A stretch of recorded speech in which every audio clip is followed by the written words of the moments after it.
Hello, hello. I'm Joanna with Blissful Baby Sleep Coaching, and I am here with Anne of Nurtured Noggins. And I am so excited because she is a parenting expert with over 30 years of experience doing everything and everything in the arena of parenting and raising children. And what we are going to talk about today with Anne is everything you want to know about finding daycare and childcare. And this is such an important topic right now because in the land of COVID, everything we thought we were going to do with our childcare options and our daycare options, like it's always changing depending on what part of the country you're in. Daycare providers are minimizing the number of attendees. I mean, it just really is it's always been a difficult and complicated topic and decision-making process for families. But now we have more to consider and more to think about. And the reason why I wanted to have Anne here is because Anne literally is the woman that is hired by the child care centers to train and teach the directors and the teachers everything they need to know about caregiving the babies and the children. Okay, so that is what we're talking about. We're talking about expert status here. And I know she's laughing. She's like, stop. And I was like, she's very humble, but I can brag on her. I think that's important. So so she, like, for example, she has an amazing course on SIDS and shaking babies that literally, like, every parent should watch, every child care provider should watch, every grandparent that's caretaking your child should watch. And I'm going to be providing some information for you guys later on in the chat about how to get access to those courses. But, she's out and about speaking at conferences, early childhood conferences all the time. So we have someone here. So those of you that are tuning in live, we would love you to ask questions live, but she's going to give us a whole host of information. So Anne, thank you so much for being here and talking about such an important topic. You're welcome. I'm honored to be here with you. Thank you for having me. Yes. Okay. So we're going to just jump right in. Okay. So, some people have sent me some questions, obviously, because it's such a hot topic.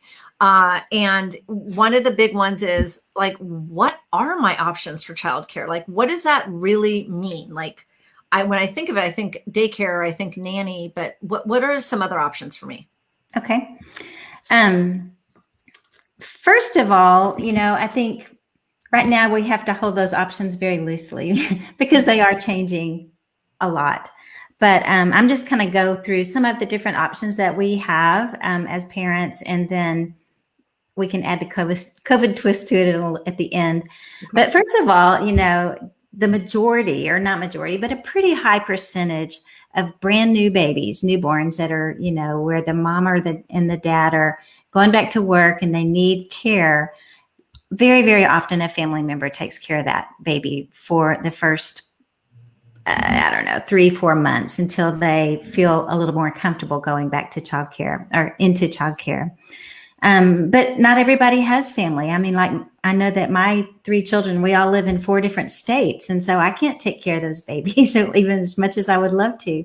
And so, so if that option is out, then, parents just need to look around at what's available in their community, and it's going to differ where you live. If you live in a rural community, your options might be a little bit different than a person who lives in the city. And so I'll just go through what those options are. First of all, you can hire someone to come into your home, a nanny, a sitter, an au pair, whatever you want to call them, a person who is trained and ready to come in and take care of your baby in your home. This is a great option if you can afford it. And if you can afford it is the key phrase, because it's not cheap to have somebody come in and pay them on an hourly rate like that.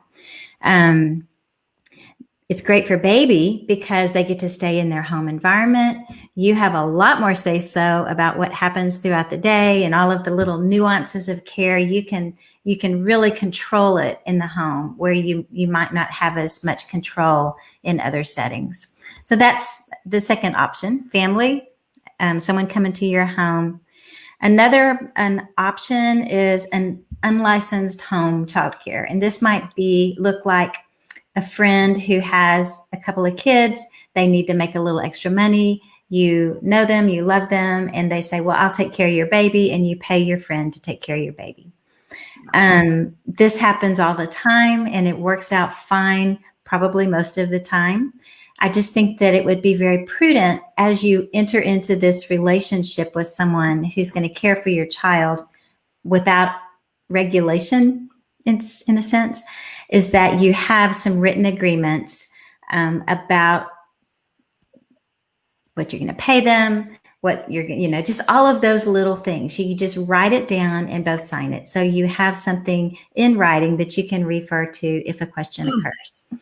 Another thing is if you are doing that, you need to be sure that you have given them a medical release form. So just in case there's an accident or your baby needs to get to the hospital now, they can do that, because there may not be time for you to get there and take the baby, or for an ambulance to come, they would need that kind of release.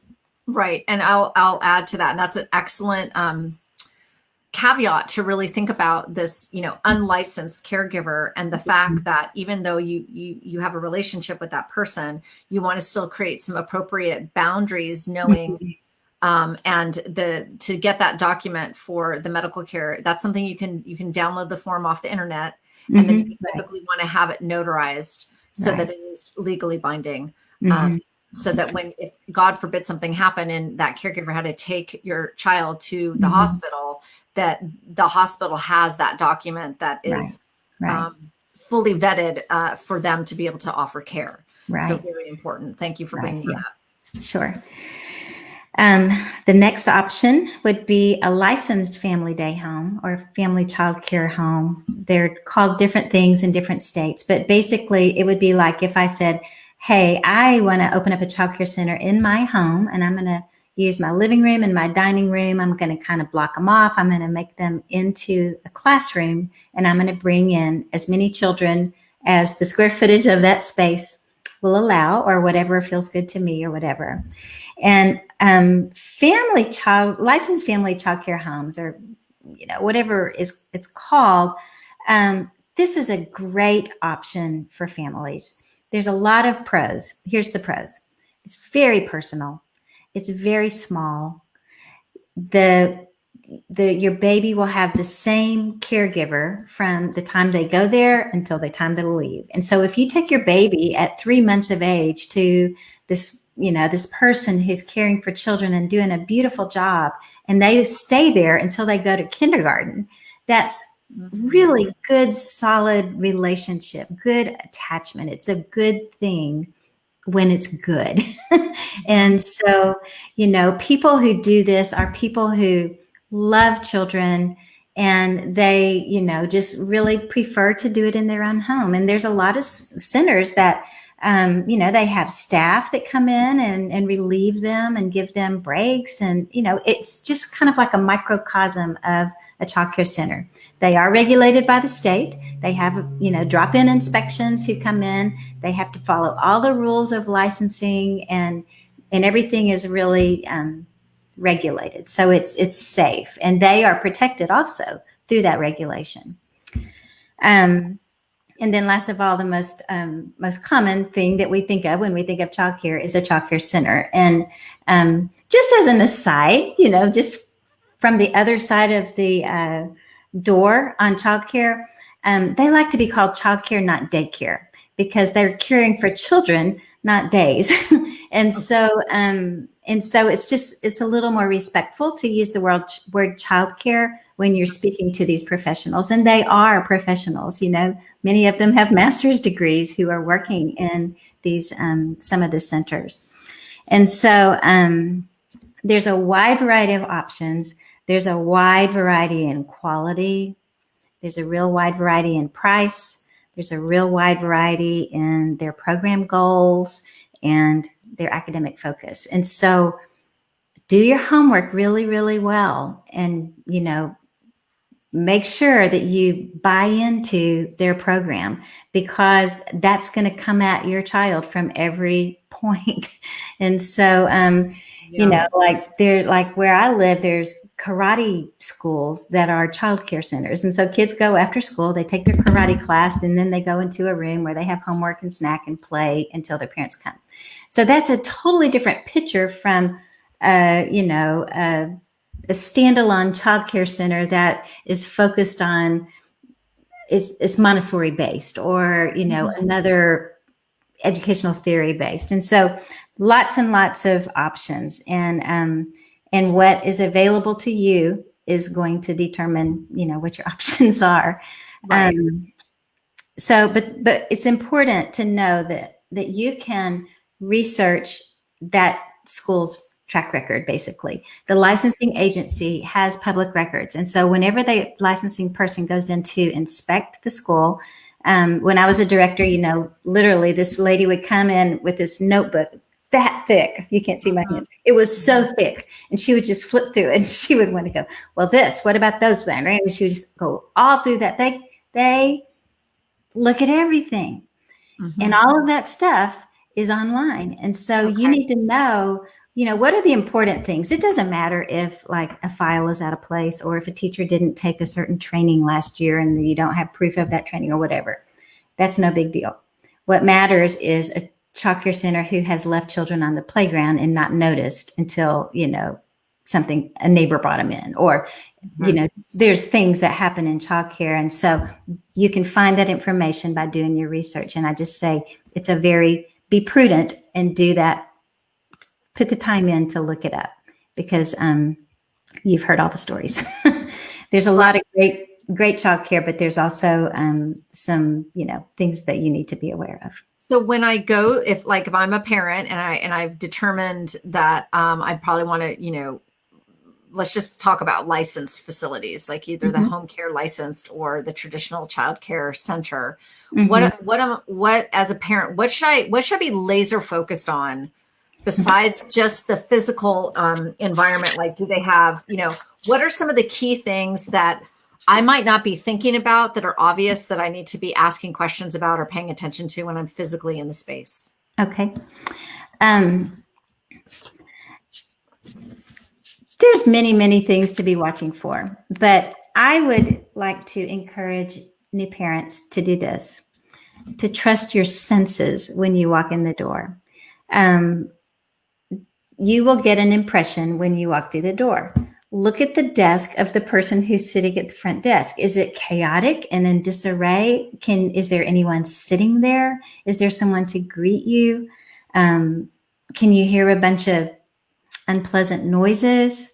What does it smell like? I mean, can you tell that it's been cleaned every single day, or is this just something that is not happening enough? Just take note of your senses and use them. Another thing I would really encourage you to do is to take note and use your intuition for a gut check on the way that they treat children. Are they treating children with dignity and respect? Do they speak about them with dignity and respect? You can feel that. You can tell. The words that people use will let you know if they respect children. And you don't want your child to be somewhere where they don't respect children. Most places do respect children, I will say that. But just take note of that. So your gut is going to be your biggest factor. Look at the spaces, look at all the different spaces, the classrooms, the playground, the place where, if kids go to a different place to eat, or if they have a different, like a gym or a big play space or something. As you go through your tour, because that's part of the process, you get to go on a tour, watch what the teachers are doing who are working. Are they engaged with children, or are they just standing there watching them play? That is a tremendous difference between quality and custodial care. Yes. Are the teachers engaged? Are there plenty of toys? Do kids have lots of options? Are there choices? Are kids told what they're going to play with, or do they get to select what they play with? I mean, to me, that's a really important thing to know. Does it feel peaceful? You know, when you go in a child care center, there's going to be a certain amount of noise. Children are not quiet, but there's a real big difference between the hum of busyness and crying and conflict, because all of that happens. It's not as if it's not going to happen. But do you hear adults yelling? If you do, just take note of that. You don't want anybody yelling at your kid. And I would say that some feedback I get from the parents I work with, I work with families, newborn all the way to 6 years old, right? So depending on the age of your child will really depend on what your focus area is. But for example, the children that are 6 months to 2 years of old that are still napping, there's a lot of thought and consideration that parents should have around the sleeping environment. And the age division of the different classrooms, because a big challenge that a lot of my families experience when we're doing some sleep coaching is that their child might still be doing a 2-nap. Their child prefers 2 naps a day at 15 months, but they've moved that child to the 15 to 24 month old room. And now they've actually forced that 15-month-old to go on a 1 nap a day schedule, which ruins the child. Like, just the child is a wreck. And so you want to talk in advance, especially since you do want to develop a long-term the goal and the hope is, like Anne said at the very beginning, is that doing your research allows you to potentially build a long-term relationship so that your child can move through the different ages and stages smoothly. So if you're going in with a 6-month-old, you want to kind of be paying attention to what's happening when they're 2 and 3.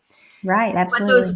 What those rooms look like and what the napping schedule is. And for me, as a sleep expert point of view, really understanding how they caretake the children during nap time, and do they have flexibility to offer child a different room if they need it? Or like in this example of the 15-month-old that's technically energetically ready for the bigger kid room, but from a nap schedule really needs to go back to the baby room during the designated times. Will that child care facility offer you the flexibility and work with you? So can you talk about that, kind of building the relationship and knowing what things are okay to ask for and where you're maybe pushing the boundaries and what's not possible, or where to negotiate on that? Because I know that my families get really challenged in those situations. Right. I was an infant teacher for years, and the way the space is in an infant room is different from the 15 to 18-month-old, which would be the toddler room. And then the 18 to 24-month-old might be the older toddlers. However, it's divided. And a lot of times licensing will affect those things. I mean, I don't know what every state's licensing regulations are, but in high quality care, the child's schedule should be determined by this child. Now, a child who is sleepy, droopy, sleepy at age 3 because they've stayed up too late the night before and come to school. I've seen kids just, the teacher will say, well, here's your mat. We'll just put it down and you can take a little rest, and let them sleep and get it off because they need to do it. And so those are great questions to ask. Do you have flexibility with scheduling? Will you allow my child to sleep when they need to sleep? And it will be just different for every center. That's what I mean about programs. Yeah. And asking some of the hard questions and then maybe seeing how they respond, because how they respond to the hard questions during kind of the interview phase might give you a sample of what you might bump up against when you actually have to address something important. Right. And I would say the other question I had for you, Anne, because I've kind of talked about this. So it's often the mom doing all the research on the phone, talking to the directors, doing the tours. Where's dad's role in using his spidey sense to help make decisions? Do you have any thoughts on that? Yeah, I think it just depends on the couple and how they are managing parenting. But it seems, I mean, like, I'm not in that world on a daily basis, but I know that, like, my family members, both parents have gone to do some visiting. I mean, it's a logistics thing too, because those visits do happen during the day, and it's who's available. And moms usually kind of want to have they want to see it with their own eyes. They don't want to hear the report. Yeah. But I was just curious. I was just curious Yeah. about that with the dads. Yeah. Okay, so let me ask you this. So, another question that came in that I think is an excellent question is this: if my baby, I'll read the exact question, because I got this essentially in a couple of different ways, but this is the question. If my baby spends 8 hours a day with someone else, and I just have evenings with my daughter, will she prefer them, meaning the caregivers, over me, mother? And kind of that feeling of like, oh, insecurity. So can you talk to that? Yeah. Attachment is a really, really important thing especially in the first year and a half, 2 years of life. Attachment, relationships, and building trust with your world, the people in your world, that foundation that happens in the first 12 months affects you into your adulthood. Your ability to be intimate with another person when you're 22 is determined in these first 2 years of life. And so it's really, really important for your baby to be attached. They are attached to you, the parent. But it is possible, and the good thing is for the teacher to be attached to the baby to be attached to the teacher. There's a lot of talk out there in the early childhood world about continuity of care and assigning, kind of a child to a certain caregiver, so that if there's 4 staff that work in the baby room, one staff person is your child's person. And they will, of course, be, know the other people. They'll be attached to them as well. But just assigning and making sure that your child connects with that one person is a really good thing. And most infant programs are like that. They know the importance of that relationship. But the bottom line answer is that your baby can be attached to a third person, and it will not affect. And it won't diminish the primary caregivers. It won't diminish. No. Yes, absolutely. Mom and dad are the winners every time. Yeah. They will always be, they will always be the preferred people. Now, there may be phases where your baby acts like they don't want you or whatever. And that's just, the way that they grow and develop. But, I remember when I used to go to lunch every day when I was an infant teacher, kids would cry, just like they cry when the mom leaves the room. And so they do get attached to their teachers, and their teachers get very attached to them. And the truth is, I still think about those babies I cared for. Now they're all grown up. I wouldn't even recognize them on the street, but I love them still. And so it's a good thing. Early childhood teachers, they're good people. They're not in it for much else, many other reasons besides the fact that they really love kids, and they appreciate things about children that a lot of people don't appreciate. Right. Yes. And I think that's so important to kind of honor how important, that you as the parent, you as the primary caregiver, you and your partner are tops. And then the more wonderful, meaningful relationships they can have with other caregivers, grandparents, family, friends, whatever, it's all adding to this wealth of attachment, but it doesn't yet ever diminish yours, even if you only have 2 hours a night with them and the weekends. Right. So I think that's very comforting. Is there how about this? Here's another question someone asked, and this is a really good one. How can I help my baby thrive at childcare? Like what can I do? I know what, okay, I'll tell you what my answer is. What's your answer?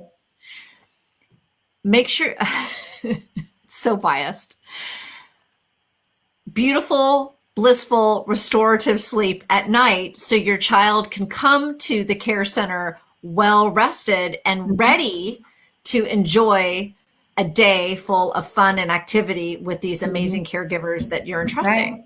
Yeah. Yeah. As a teacher, and I mean, everyone in the industry knows that Mondays are hard days because the kids all come in tired because they've gotten off schedule during the weekend and they've been busy and doing fun things, but they're just exhausted from it. But yeah, there's a lot of things. And actually, I did a little poll at a training I was doing, and I asked this room full of infant and toddler teachers, what do you want parents to know? What do you need them to know before they bring their baby to you? And this is what they said. Before, when you are doing this interview tour process and making your decision about childcare, find out if there's things that are immovable in the routine, and not in the first year, but like if your child is older, they do have a schedule to maintain. They do have circle time at 9:00, and they would like for you to be there at circle time because that's when so much good community building happens. And so a lot of times parents get a little frustrated because the school wants their 3-year-old to be at school at 9, and they're like, she's 3, she doesn't need to be there. But the things that happen at circle time are extremely important to the social emotional development and community of that classroom. And so that's why it's not they're trying to be, controlling of you. They just want the best for your kid. But anyways, so before your baby goes to childcare, if you can try to have sort of what their feeding and sleeping schedule is, so that you can write it down and somebody can follow it. If it's just kind of, well, we do this, we do that, we do this, then it's hard if you've got 4 babies that you're taking care of to know quite how to plan your time. And it's just helpful to know about what time things should be happening with your baby. And that way, you can communicate that well if you know what it is. Another thing is find out what the regulations are. Licensing has lots of rules around baby rooms. One is you can't use swings in Texas. And so if your baby is used to being in the swing and being rocked to sleep to get to sleep for a nap, they won't be able to do that at school. And so that would be a really hard adjustment for your child. So knowing that in advance will help. Another thing is that blankets are not allowed in cribs at childcare. And so if your baby is used to being swaddled, they won't be able to be swaddled, even, in a swaddle blanket. That's a blanket. And so go ahead and get them used to a sleep sack or, just another way of sleeping. Be really detailed about the information that you give them so that they can give the best care for your child. That's how you help your baby do well, is by partnering with this person. And then, the last thing I would say is just to trust them. It's hard to trust. You are giving up your baby. You've just got so much invested. You love this baby so much, and it's hard to believe that anybody would love them as much as you do. And they won't, because they're not you. Yeah. But you can trust them. And it's hard to do that, but you just have to give it some time and trust them to do their job and to do it well. And trust that they're there because they love babies. I can say that honestly because I did for many, many years. I loved very many babies that were not my own. Yes. And, so I guess that would be the last thing. That's amazing feedback, right from the directors and teachers that will be caregiving your children. Yeah. And this has been so interesting and informative and important, such an important topic. So let me tell everybody. So first of all, those of you that are listening to this on the replay, don't hesitate to ask questions. Just write #replay and we'll make sure that we answer them for you. Yeah. But I'm going to put in the chat right now a couple ways that you can get in contact with Anne if you want to talk to her specifically or get some of her information. So the first thing I'm putting in here right now is a really awesome thing called 6 Secrets Nobody Tells You Before You Have a Baby. So those of you that are out there listening to this that are pregnant or even pregnant with your second or third baby and you think you know it all, you might want to check this out and just see what else she has to say. But the other thing is, and we mentioned this earlier in our conversation, that Anne has all this long time experience working in childcare centers and giving, teaching other teaching, speaking at conferences at early childcare and development conferences, and also teaching the teachers basically. Mhm. And so she has lots of different classes. And one of them is the SIDS class. And then you also said in Shaking Baby Actually, class. it's all one course. It's called Shaking Baby SIDS and Early Brain Development. Okay. And these courses are very affordable. They're how much, Anne? $15. They're $15. And so I'm putting the website there because again, this is one of those ones that, everybody should take for their own, kind of like you would take CPR, same thing, right? This would be a good. Yeah, it's one of the required courses for anyone who works with infants in the state of Texas, or most everywhere.